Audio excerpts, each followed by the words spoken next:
dari semua line up Vespa Matic, yang paling gue suka itu adalah ini, Vespa GTS 150. Ini tuh Matic Vespa paling bongsor bodinya. Mungkin cocok ya kalau buat gue itu kan kayak tinggi gue lumayan 180 gitu. Nah, kalau kayak pakai Vespa yang lain mungkin kayak kelihatan kayak rada kekecilan gitu. Nah, kalau pakai ini itu jadinya kayak pas aja gitu. Nih. Tuh. Ya. Masih oke gitu. Buat kalau gue mau pakai Vespa ceritanya. Ini memang Vespa yang tahunnya sudah cukup lawas gitu, dia 2017 dan mesinnya ini juga masih yang 3V gitu, belum yang iGet, jadi masih yang pakai sistem 3 valve gitu, 3 klep. Memang secara teknologi dia masih udah ketinggalan, kayak mesinnya masih yang 3V, terus kayak headlampnya aslinya dia masih bohlam gitu, tapi ini udah diganti pakai yang LED gitu. Terus kayak ya adalah beberapa detail yang bikin kelihatan nih ada bedanya lah dengan GTS 150 yang paling baru gitu. Tapi nih, dengan harga bekasnya yang udah 30 jutaan, ini tuh bikin kayaknya menarik nih untuk kita bahas. Yuk kita lihat lebih detail. Memang kalau kita bahas Vespa gitu, itu kita bisa tahu ya kalau positioningnya secara pricing itu memang lebih premium dibanding skuter matic lainnya. Yang namanya Vespa tuh yang kita sekali lihat di jalan, kayak pandangan tuh langsung terkunci di motor itu gitu. Tapi dengan bongsornya ini juga punya kelebihan, yaitu dia pembawaannya jadi lebih stabil, setelan suspensinya juga lebih stabil gitu.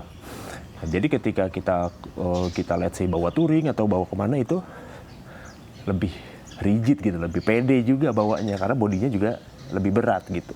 Memang kalau kata orang tuh yang 150 kayaknya sedikit underpower gitu ya. Makanya itu dikeluarkan yang GTS 300 gitu. Tapi 150 sih oke lah kalau buat gue ya.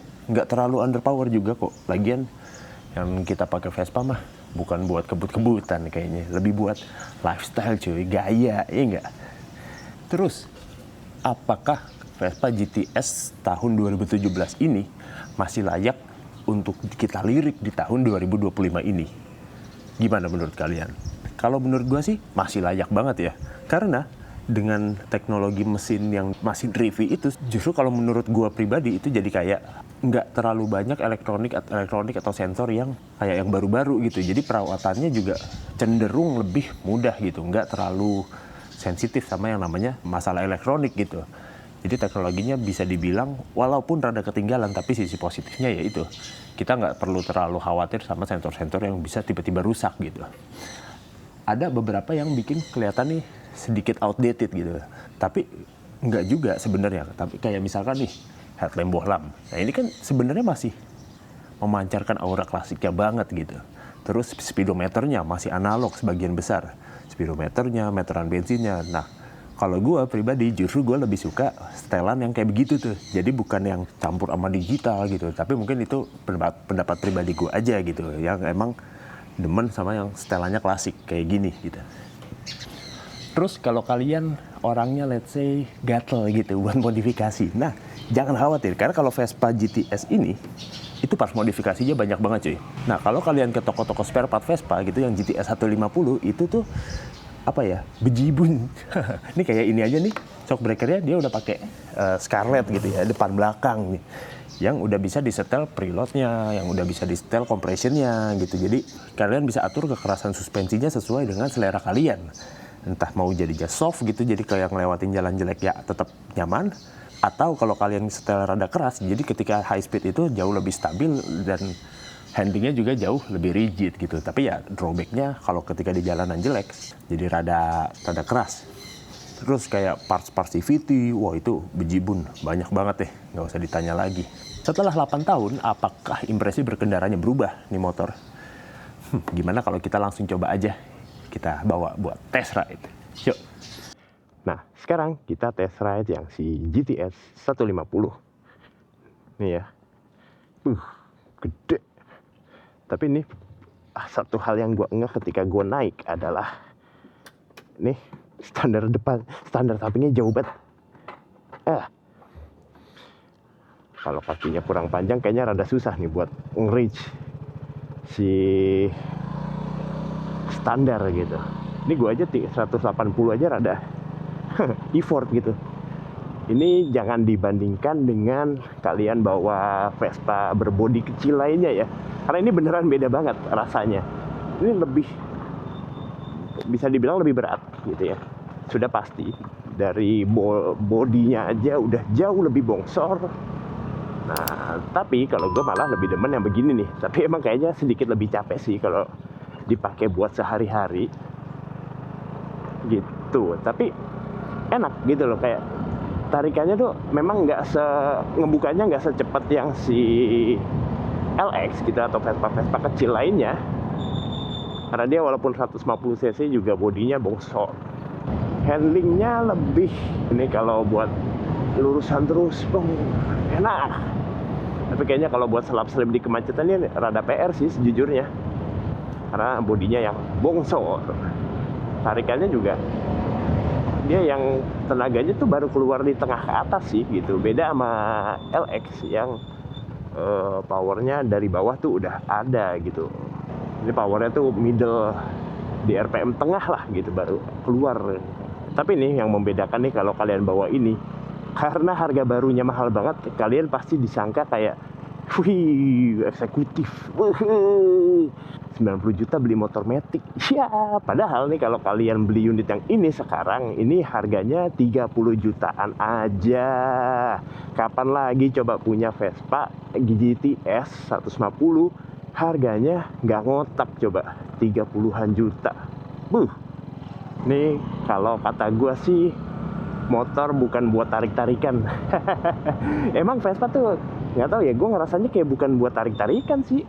Walaupun ya ada juga kompetisi Vespa balap ya ada gitu. Cuma kayak sejatinya bukan gitu. Tapi ada yang dibikin balap. Dari yang sangat tidak proper sampai sangat proper ya ada. Gimana menurut kalian? Vespa bongsor nih cocok lah kalau body postur kalian tuh gede kayak gue, 180 cm, 190 cm gitu ya. Nah ini kalian bisa dapetin nih Vespa bongsor ini dengan harga yang 30-an juta doang. Bener dah, kondisinya pajak itu, gaya oke. Stylish abis, Vespa gitu loh, Eropa. Pride itu ada gitu loh, pakai di jalan gitu ada banget gitu. Apalagi nih Vespanya bongsor kayak gini, gue sih demen ya. Tapi kalau kalian jiwanya selap-selip, kayaknya rada kesulitan nih kalau mau pakai ini. Ya atau mungkin ya bisa aja, cuma kalau gue sih kayaknya enggak deh, nyantai aja. Oh ya, ngomong-ngomong soal shock, ini karena udah ubahan sih shocknya, jadi kayak ya udah disetting sesuai selera ownernya gitu. Jadi kayak nggak bisa dibandingin sih sama Vespa yang shock Vespa yang standar gitu, karena kalau yang Vespa standar kan nggak adjustable gitu, ini adjustable. Kalau secara spek mesin, si Vespa GTS 150 ini kapasitas mesinnya 155 cc. Terus sesuai namanya yang Rivi, itu artinya 3 valve alias 3 klep.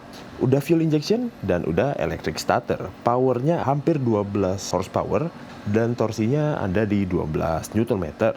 Disalurkan ke transmisi CVT. Terus kalau untuk rodanya dia depan belakang rata pakai ring 12. Di depan 120/70 dan di belakang 130/70. Kapasitas tangkinya 9 liter. Kalau soal power delivery ini super smooth. Mungkin orang Indonesia akan bilang ini lemot gitu. Coba kalau buat gue ini enak. Nah, gimana guys? Kita udah test ride ini motor tadi, terus gue udah kasih pendapat gue nih gimana dia respons gasnya, responsivity-nya, permainan suspensinya gitu ya. Jadi apa ya, emang udahlah pembawaannya enak gitu ya, tapi mungkin buat pembonceng masih rada kurang gitu ya. Tapi kalau buat gue masih oke lah gitu. Nah terus kalian bisa dapat motor yang gayanya klasik, stylish kayak begini, fashionable, itu dengan harga 30 jutaan aja. Tertarik gak? By the way, ini motor dijual. Kalau kalian tertarik buat meminang ini motor, kalian bisa langsung komen aja di bawah, ataupun kalian juga bisa langsung DM IG gue di @elroysi, ntar gue balas. Nah ini motor lokasinya ada di Jakarta Barat gitu. Oke guys, cukup sekian untuk review singkat motor Vespa GTS 150 tahun 2017. Kalau kalian tertarik, langsung aja DM. And I will see you guys in my next video. Bye-bye.